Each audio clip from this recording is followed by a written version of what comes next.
here is our roadmap for today. So what are we going to do together is that first we're going to spend a little bit of time on the importance of coaching skills. You've already put some precious things in the chat, so we're going to dig a little bit more into that and see what research says and what reality in the organizations looks like. I will continue with defining coaching because everybody talks about coaching, but what it is actually, we're going to discuss it a little bit. We will work on the 4 pillars of coaching skills development, something that we came up at Lena's Moves after these 8 years of experience in teaching coaching. And we are also gonna look at the most neglected part of coaching, of more advanced coaching skills. So what happens after you've trained the basic coaching skills and people need something extra, something more, need to learn how to work with resistance, with more difficult cases. So this is our roadmap for today. And with that being said, I'm gonna introduce with the next slide. They're going a bit slow. Who we are at Lena's Moves. So we are a learning and development partner that supports organizations in their growth and in creating learning experiences that really improve a sustainable behavioral, promote sustainable behavioral change. So this is who we are. And we do this in different ways, in different projects, with different organizations. As you see, we work with super small organizations and very big, with organizations that they are well established, and with startups. So a big variety of organizations.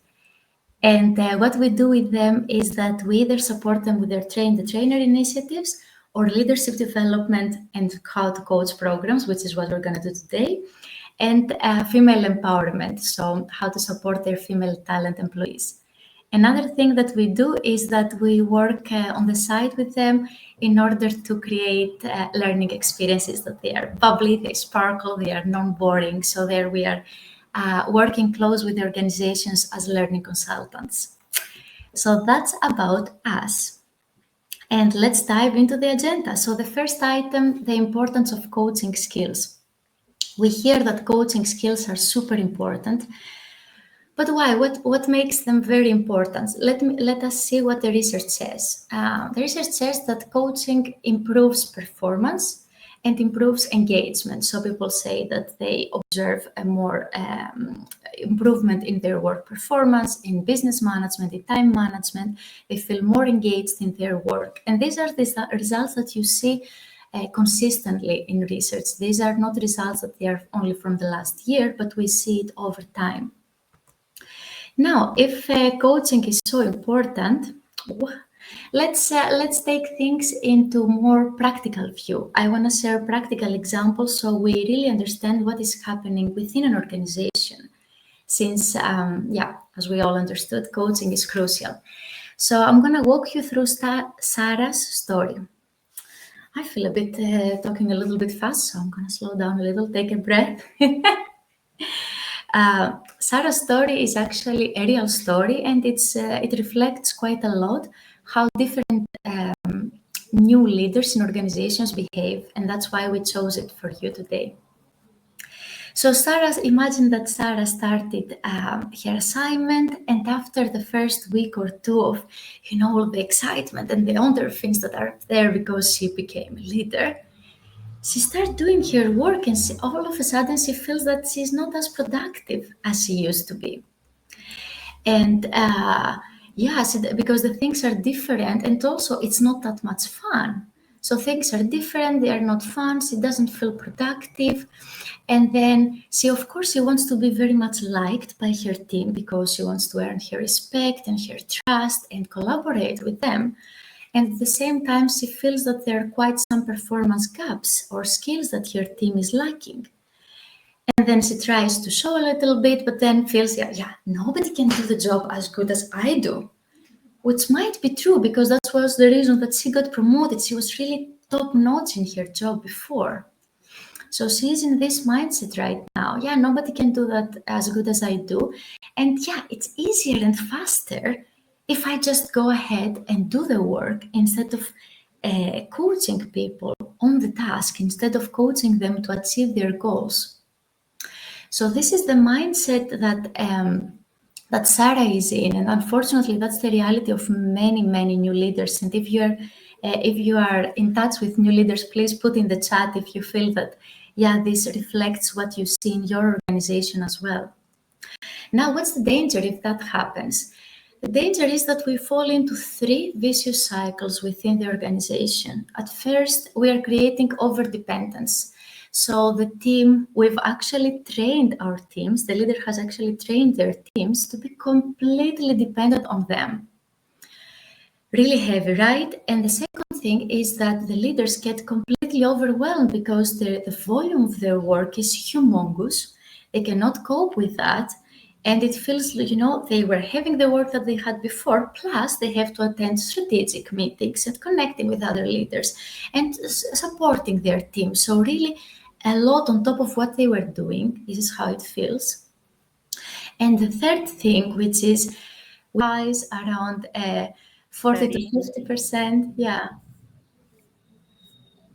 Nice. Yeah. Can I close it? Sure. Okay.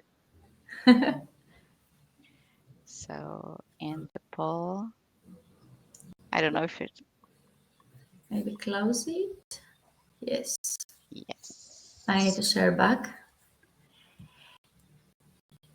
Yes. No. I did something wrong. Just a second. Yeah, it was the wrong file. It was the Okay. wrong one. Okay. Here we go. But no problem. Yes. So in the next slide, we're going to see out of our experience at Lena Smooths, after we've trained so many people on coaching, how many people, when we ask them, right, this is when we ask them, how many of you have coaching skills before we train them? So we always make this quick poll in the show of hands or like a chat if we train virtually or if we train in person. And even if we train super senior people or juniors, on average, only 15% of leaders report that they have coaching skills. So we talk about a very, very, very small amount. In a room full of like 50 people, we have like, I don't know, a very small amount of them that they raise their hands and they're saying, yeah, we do have coaching skills. The vast majority says, we know that coaching it's a thing, but we do not have the skills. So that's another factor that shows us that coaching is pretty important to be developed because people lack of it. So let's continue with our agenda on defining coaching because there are so many definitions out there, and over the years we put together a couple that we think that they are the most precise. So I'm very curious to see which of these definitions, maybe one or two, resonate with you the most when you read them. So I'm gonna stop talking now, give like half a minute for you to read, and you can put in the chat from 1 to 4 which of these definitions you feel more connected to, as if what is coaching, and then we'll explore a bit more.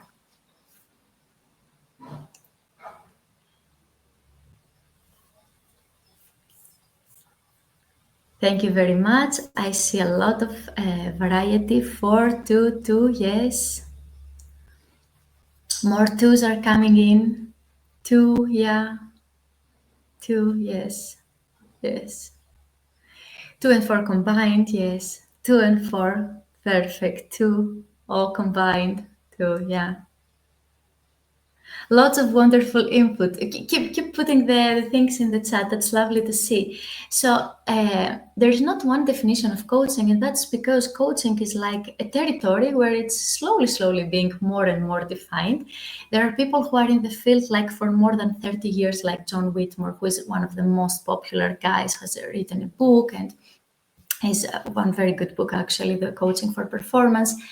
And there are more other people who are more new to coaching. And the idea of coaching is that you are there to support the person in their development by not being, I'm going to make the contradiction, by not being their mentor, by not being their advisor. No, you're not there just to show them things. You're there to support them, get things out of them. Now, what's not a good moment for coaching? A not good moment for coaching is, for example, when you have a person who is drowning in the water. Because imagine you're somebody who is almost getting sunk, like getting ready to die, and then you're there and saying, hey, how is your breathing right now? No, that's not helpful. And yeah, then it's a good moment for mentoring. This is a good moment for holding hands, for rescuing the person. That's one extreme. The other one is when the person is in the swimming pool or in the sea and they do something, they're not drowning, they're fine, but they need to get better at what they do. And this is a moment, instead of telling them, hey, you should move your hand like this, or you should do this with your legs. No, you just help them to create this helicopter view to be able to see themselves and tell them, what do you think is supporting you now? How do you involve your body in what is happening? Where is the position of your hands or your legs? So you get the difference? Like, is not telling people what to do, but supporting them, having this observation point, seeing themselves so they can really help themselves and actually learn how to learn. This is my definition. I'm very new compared to these giant people in coaching, but my definition is cultivating metacognitive skills, helping people to learn how to learn. So that's about coaching. I see it resonates with some of you. That's very nice. And the next part we're going to do now together is explore the 4 pillars to coaching skills development. As you see, they're different. So we start with context, because if we do not provide the context, we might have a leader who sees their I see drowning and then they want to use coaching. Yeah, no, we need to have the right context. We are gonna walk through awareness. So how can we help the future coaches, the leaders, become aware of what are the key pillars of coaching? We have the experience part. So not only become aware, but really experience coaching for themselves, experience coaching like in the moment, and how we can make things more sustainable. That's the idea. And one by one, the context first. So when it comes to the context, um, we need to imagine, we go back to Sarah and think that Sarah just came in as a leader and she doesn't have the experience on how to do things differently. So what Sarah will do is that she will most probably copy what her previous leader used to do, her senior manager used to do, or she will do what is intuitively for her to do. So if we want to train coaching skills, the first thing that we need to put in place is to set the context for these people. Set the context for Sarah to flourish. How we do it at Lena's Moves, and it's working pretty well, is to introduce the coaching from the situational leadership perspective. So situational leadership, it's a model that shows the different parts that somebody goes from being completely incompetent but highly motivated to be completely competent in doing something. And this helps people bring the context. So that's one good way. And what works very well next to it is that, Patricia, you find it useful? Yeah, it's very helpful. It helps people to understand, where is my team? What approach does now? What's the fitting approach right now? What we found also very useful is when you give a training and you start with situational leadership, is that instead of having only external people in, to always co-facilitate it internally with a leadership person, with somebody from the leadership team who is a good role model of coaching. What we usually do is that we really, at Lena's Moves, we co-facilitate, so then we have a good leader in the spot to share stories, how they use coaching, because that makes it more relatable, that makes it more engaging for people, that makes it like, oh, I grasp it, I understand it. It brings the organizational context also in place. So with this thought in mind, I want you now to take a pen and a paper next to you and write down for yourself. Oh, we have already, I see Patricia has Elena searching a pen and paper. I want you to write down, to make not only a mental note, but a physical note on a paper. If tomorrow you were about to create a training on coaching and you wanted to start with setting the context for your people, setting the context for your own Sarahs, who would be a good business leader to invite there? Just don't overcomplicate it, just put the first name that comes into place. Somebody that you think, wow, this person has good coaching skills, and it's nice if they really come and share their experience because that's going to be inspiring for our people in the course. So take a moment to write it down. And if you have it, give us a nice emoji or something. I love the emojis here on Butter. It's the most fun thing. I see somebody, David, you're asking about resources. I can send some afterwards. Please send me a message so I won't forget. Oh, I see many people, you have already gotten your key people. Yes, who you want to involve. Yes, yes, very nice. Keep thinking, don't overcomplicate it. I mean, you can always ask, go have a coffee with these people and check and see if they're going to be the right match for your training. Nice. And with that being said, let's go to the second pillar. The second pillar is awareness. What do we mean by awareness?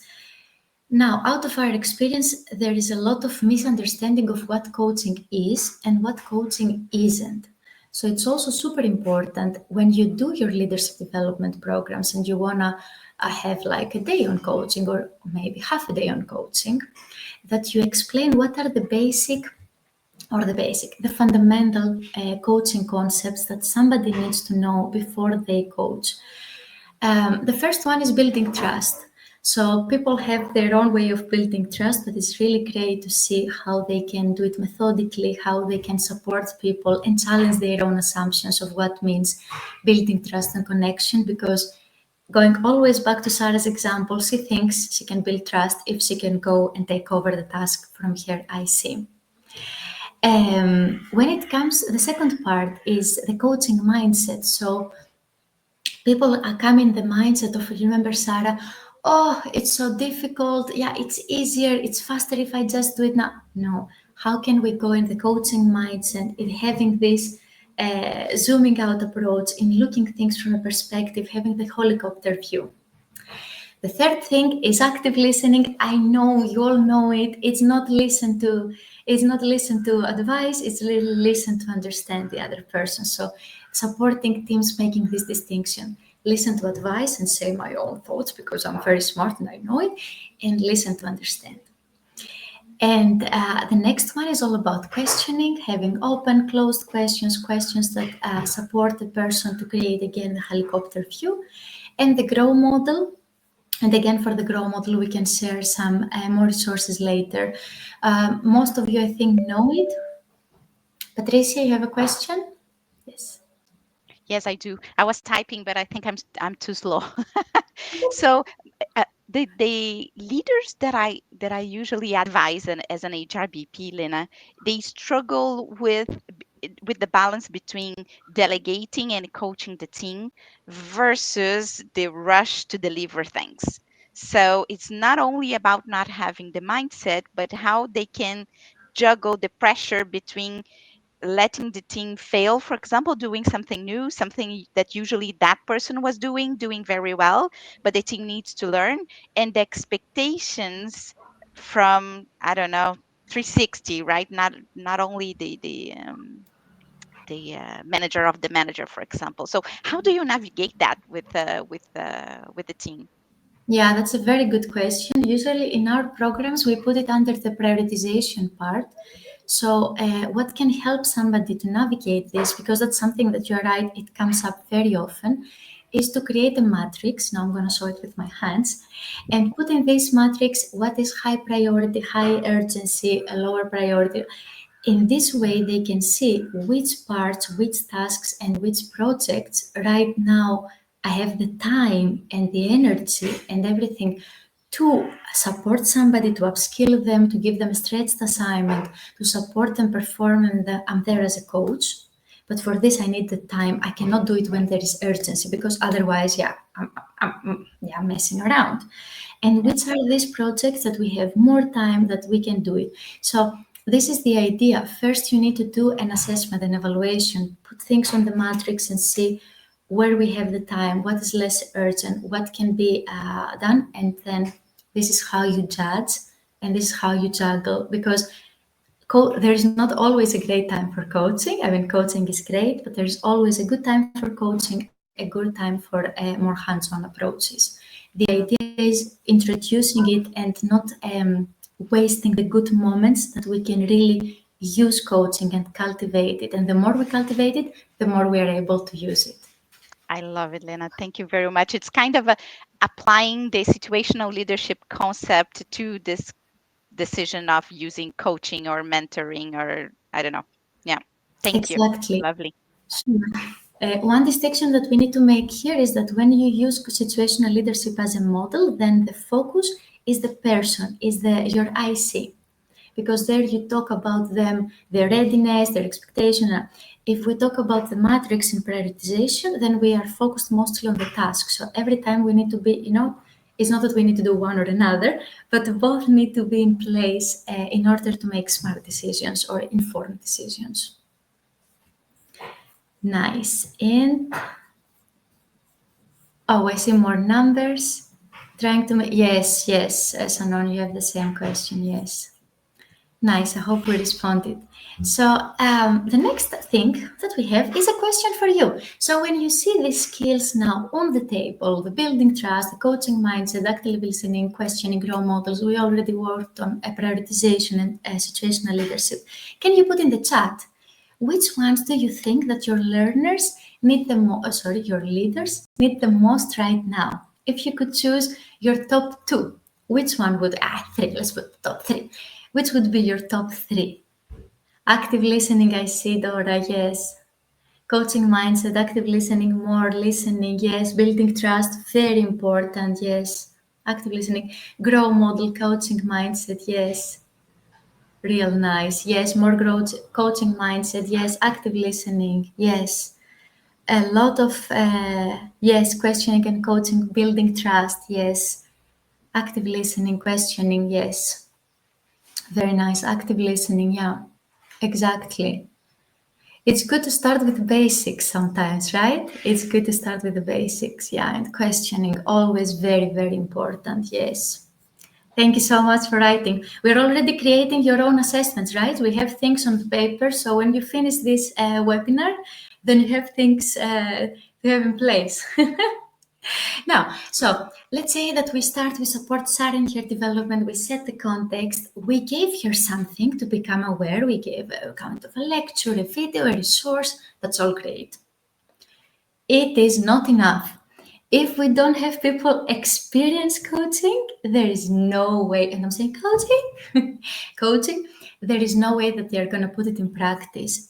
Experience something is what makes it stick, and our methodology is with embodied learning.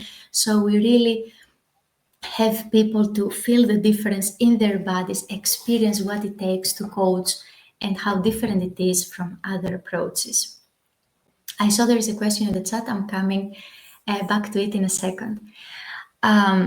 So what we've seen that it works a lot is if you create non-boring experiences that really create sustainable behavioral change, so that people remember them, they have them as, it's in front of them, and they are more confident to apply their learnings, change their behavior in their own context. We're going to give a couple of examples how we do it at Lena's Moves, which really, really work. So when it comes to building trust, the experience that we give is having people do exercises with leading and follow with their whole body. So we set all the desks and the chairs on the side, and we have them move in the space and explore how can I really build trust with somebody without words. And here is where their unconscious patterns are coming into play. And they are either very fast in doing something or super slow, and then they create this engagement in both ways. So, creating these kinds of exercises, these kinds of frames, which are quite confronting for people because they are revealing a lot, it's very useful because then they are like, oh, okay, this is how I do it. Can I experiment a little bit with that in a safe environment? In an environment that I can get feedback, that I can learn, and do it not removing all the intellectual, part where I'm like, no, I know how to do it. No, get a very physical feedback from the person in front of you. So that's how we approach creating trust. Now, when it comes to questioning, we bring people outside and on this in the park, in the forest. And if you want to hear more about it, I have been a podcast guest, and then I explain exactly how we do that. So you pair up people and you give them a goal. So one person has a goal to throw the ball, whatever. And then you really see the real behavior coming up when you have the goal and there's competition. Other people have their own coaches or ICs, and you have to coach somebody when they have to throw the ball towards. So there's a lot of engagement, there's a lot of passion. People want to be the best and everything. And then again, we see how questioning comes into play, because unfortunately, even people said before, yeah, I understood the growth model and everything, and then now I'm ready to coach. In these cases, they go out and you know what they do? They just go, yeah, go faster, go, do it like this, or do it like that, or oh, this person did it like this. Completely, instead of standing next to their person and say, okay, Patricia, you're laughing.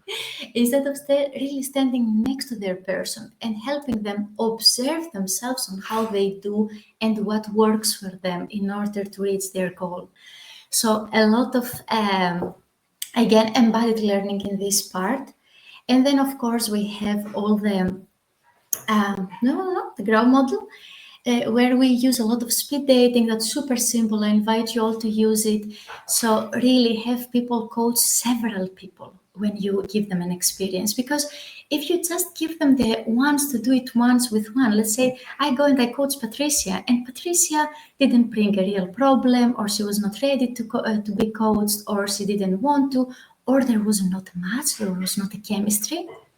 And then I feel, oh my God, or I tried things that didn't work at all and I discouraged Patricia from being open. Then I'm like, oh my God, I'm not a good coach, so I'll never try it again with my team. So please don't let your leaders have this experience. Give them practice. And this setting allows a lot for good practice, especially with the growth model. You don't need a lot of time. You just need to guide a little bit people, having them in this very nice speed dating mode, so they can coach different people and they can get coached from different people. At least three. At least three. Now, Patricia, you love the idea. That's nice. I love it too. It really helps them. It boosts their confidence. It really does. And let me go back to there was a question before. Questioning and having a learning question. What do we want to learn about? That's a good one, Irina. So when there is, that's a good one to start. When does coaching happen? Coaching happens when there is a question from the other side. When the person comes and says, hey, I have this problem and I don't know how to solve it. So this is when the person comes and then they say you this, and then you support them. And the best tool to use, not the only, but the best or the most widely used, is the grow model. You support them, formulate their question. Okay, what is my goal? My goal is to, I don't know, to learn how to use this new system by Wednesday. So it always starts by the person having a goal. And what we see happening usually in leadership or in general is that, there are more models, is that they go immediately into the solving mode without, the person comes and they says, this is what is happening. And instead of sitting down and say, okay, what exactly is your goal? Because if you're completely lost, you need to start from the start. So what's your goal? What's your R stands for reality, your current reality? What are the options that you see, what you've tried? So I'm not going to bombard you with different options that I think they will work, but I will support you to create your own options. And then we have the very important W, which is what will you do? So it's the will part. So from all the options, everything that is possible now, what will you do? And when you do the grow model, then you can ask, okay, how can I support you in that? Me as your manager, as your leader, how can I support you in that? And then the person can express more. So this is when it comes to the questioning. What is the learning question? Because that's how we build also learning organizations, learning mindsets of people. The fourth pillar is all about sustainability, and why. This is what it means. Yes, it helps to identify. And why are we busy with sustainability? Because according to research, and that's a research that started in 2014 and it's an ongoing research, they figured out that developing coaching skills for leaders is an ongoing process. It's not something that we do today, we train today, and tomorrow is forgotten because we think that leaders are ready. No, this is how we create strong coaching cultures. And my research comes together with what Patricia shared in the beginning. We see more and more organizations leaning away from having external coaches or even internal coaches in mostly, actually, I think it's external if I'm more precise, in coaching employees or coaching senior leadership. And we see bigger investments in training their leaders, their high potentials, their senior leadership in really having the coaching skill set in their pocket. So in this way, they create learning organizations and coaching organizations. So that's something that we as L&D need to reinforce. And how do we reinforce that? We have something for you. So what we've seen that works the most in order to create sustainable behavioral change is to follow up with peer coaching, especially for the next 6 months after your training. Be strict on that. Create moments that people come together and practice more peer coaching. You can do it in a group of 5. 4 or 5 is a good if you want for having them to practice, but also one-to-one level is also very good. Because in this way they get understanding, they get ideas, they can ask questions. And if you have somebody with rich and low cost idea, exactly, this is what I want to say. This is something you can do internally. Having people that are your ambassadors, people that maybe they have a coaching certification, that they have invested themselves in coaching, make them ambassadors, make them leaders of this small group. So when people feel a bit stuck and they don't know exactly how to do things, then the more experienced person can lead them. If you can afford, you can always have an external coach come there. It's all good, but the most important, what we found is the most important is to really do this peer coaching, offer this opportunity for people. And if we say, yeah, let them organize it themselves, that these initiatives usually die. We need somebody to reinforce the community. So take the time and the effort. You will see the return on investment. It's pretty high on that. So, oh my God, I spoke a lot, but we covered all the 4 pillars right now: the context, the awareness, how to really have sticky experiences for your people, and how to make it sustainable. And I'm super curious now. I have a waterfall to see what resonated with you from everything that we talked so far, and we have more to discover. If you can type, but don't press enter in the chat, because that's the idea of the waterfall, that we press enter all together. Let's take 1 minute to write down, each of us take a minute to write down what resonates with me right now. And then when I do the countdown, then we all press enter, and then we have a nice waterfall in the chat with all our ideas and yeah, what is connecting with you now the most. So let's take a couple of more seconds.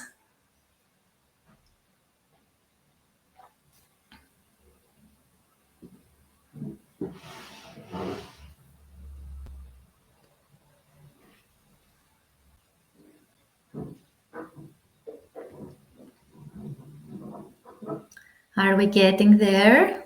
I'm impatient. Yes, I see some thumbs up. Yes. Let's see some more. Several users are typing. I love that. Oh, some more. Yes. Thank you so much for putting the things at your emojis. Lovely. Okay. Let's do a countdown now. And 3, 2, 1. Press enter. Very curious to hear what you wrote. How to sustain it, building it, the 4 pillars. Yes, set up coaching training for trainers, build one skill at a session, making them experience different aspects. Yes, situational leadership, we need to experience it, the 4 pillars, help them when it's the moment to coach. Yes, the grow model and peer coaching. Lovely insights. Thank you so much for writing them. That's good. And with these nice insights, we are going to the senior leadership. That's the last part, and then we'll open it for discussion. So, why are we busy now with senior leadership? Because it's the most neglected when it comes to coaching. Because the assumption behind is that they are a senior leader, they know how to coach. Not the case. Not the case. Not even in the US. In Europe, it's 100% not the case. In the US, they're a little bit, Patricia, you're a little bit more ahead when it comes to coaching, but still not there yet. So, Can I just add a quick comment, Lena? I think sure. that in North America, you have a little bit of a cultural difference in terms of sports. They like to coach the kids. They are pro bono coaches, so they kind of learn from sports and they transfer to organizations. I think it's my guess, my hypothesis.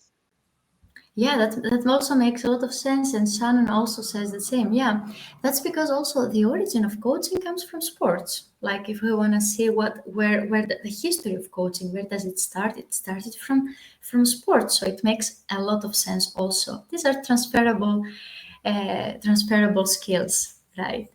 So when we have senior leadership, what do we need to do? Sometimes, I mean, we always need to evaluate, and sometimes we really need to look back to the previous skills that we said before. So building trust, active listening, because even the fundamental skills are not there. Questioning, basic models like the grow model. Yes. Yet these people need something extra because these people are in positions that more things are at stake and they need more support. So, what we've seen working a lot with them is cultivating accountability. We have a very nice model, it's called Victim and Accountability Chart. It has 8 steps and it helps leaders to see, okay, the other managers that I'm managing, where are they standing right now? Are they in the oh no, I'm waiting and hoping that things are changing, or I'm not taking accountability, it's not my problem, it's not my thing. So in the victim side of the situation, or they're more in the accountable side, like, so it helps them to evaluate, to see where they are, and what kind of questions do you need to ask in order to help your people move towards being accountable.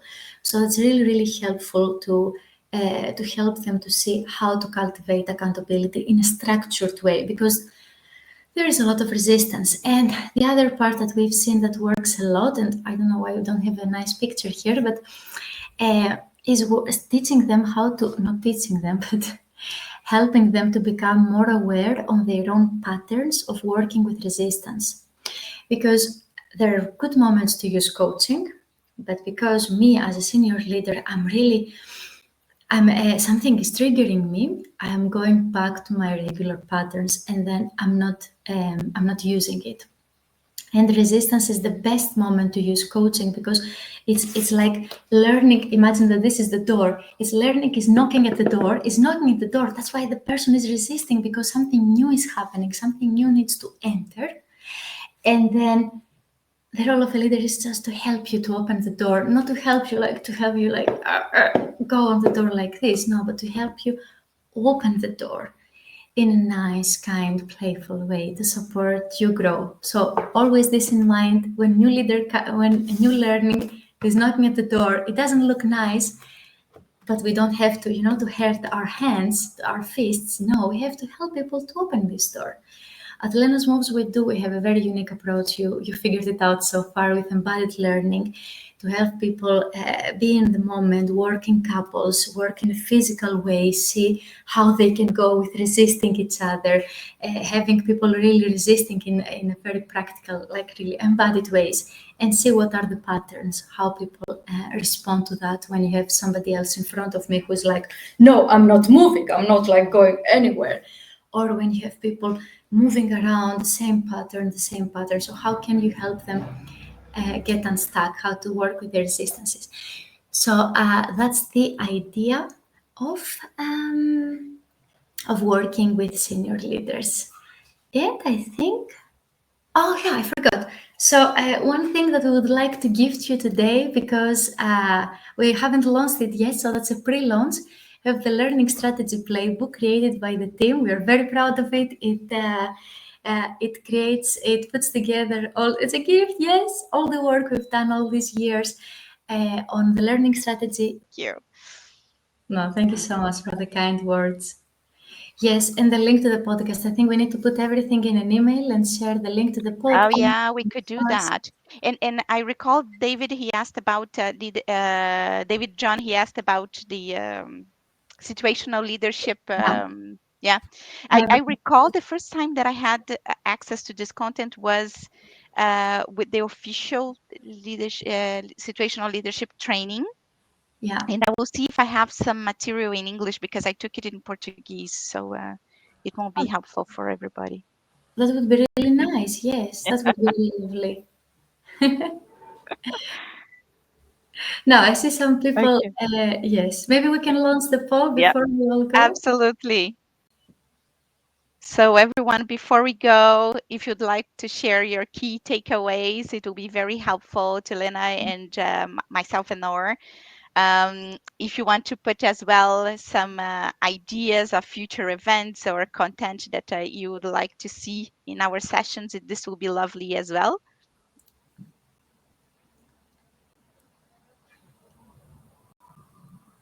So don't forget to click in submit. I see some people you're already putting it in the chat. That's also very lovely to see, and yeah, amazing insights. Yeah.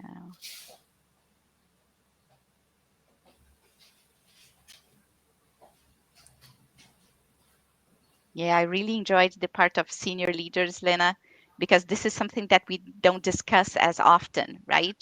And I love the concept of breaking the resistance and kind of what was the expression that you used about accountability?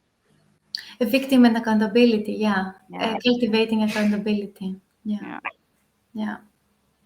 Yeah, it saddens me to see how sometimes we really neglect the senior leaders because we are like, they are seniors, so they should know. But everybody needs us in L&D. Very much, yeah. yeah. And talking about accountability, it reminds me of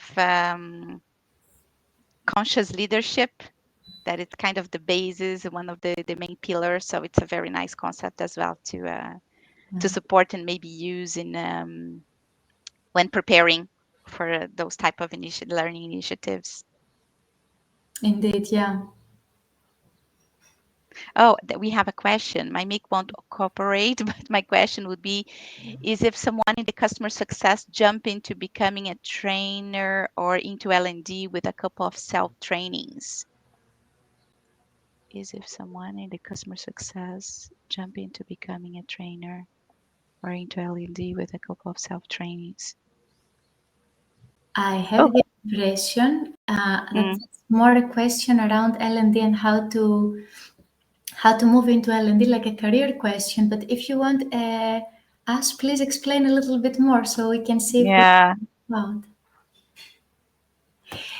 Lilith is asking a question about calculating ROI for companies for coaching. So there are different ways of measuring it. One, first we have to make peace with the fact that we cannot measure it directly, and it takes time. So it really takes time. It's not something that I learned today. I learn how to drink and then I drink always. No, it takes time. It's easier to promote that idea. Yeah. In this case, I would suggest use the percentages that big coaching associations have already defined and surveyed.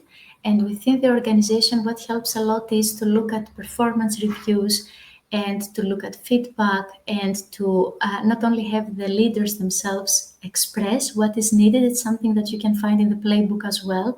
So, what exactly is what we hear leaders say, and then we as an L&D understand, conclude that this belongs to coaching. So in the playbook, you will find answers to that. When I hear somebody says, yeah, my team complains that, we take their work over or I'm overwhelmed. So when you hear these kinds of stuff, these are light bulbs for you to say 80% of our new leaders saying that this means that they need coaching. So these are the kinds of the things that you need to look to be able to observe for you to be more persuasive when you talk to your stakeholders. And then always performance reviews, meetings with people when you have group sessions, group what are they called? Group interviews and focus groups. Again, everything in that realm you can find it in the playbook. But thank you for asking A- the question. And Lena, some engagement surveys, right? They ask questions directly about how people feel about their own development, if they are feel that they are in a growing path. So this, I think, the coaching impacts very much directly those type of questions. Perfect. Yeah. Yeah. Yeah. Spot on. Okay. Okay. So let me end the poll now, Yes. and end the poll. Oh wow, there were so many results. I could just see the first ones. Oh yeah, you need to scroll down. Do you still Yeah. see it? Yes, I see Yeah. it. Thank you so Okay. much. The four pillars, the number one, yes. The helicopter view, yes. The helicopter view always. Ah, thank you very much. Yeah, beautiful to see your Yeah. insights. Okay, fantastic, Lena. So thank you so much once again. And thank you everyone for joining, the participation, all the questions, emojis, and so Lena and I will work together to gather all the material that we'll be able to share. The link to the session as well, if you want to refer back to it. And we see each other very soon, next month's event. Thank you very much. Have a good day. Thank you. Bye bye. Thank you. Bye. Thank you.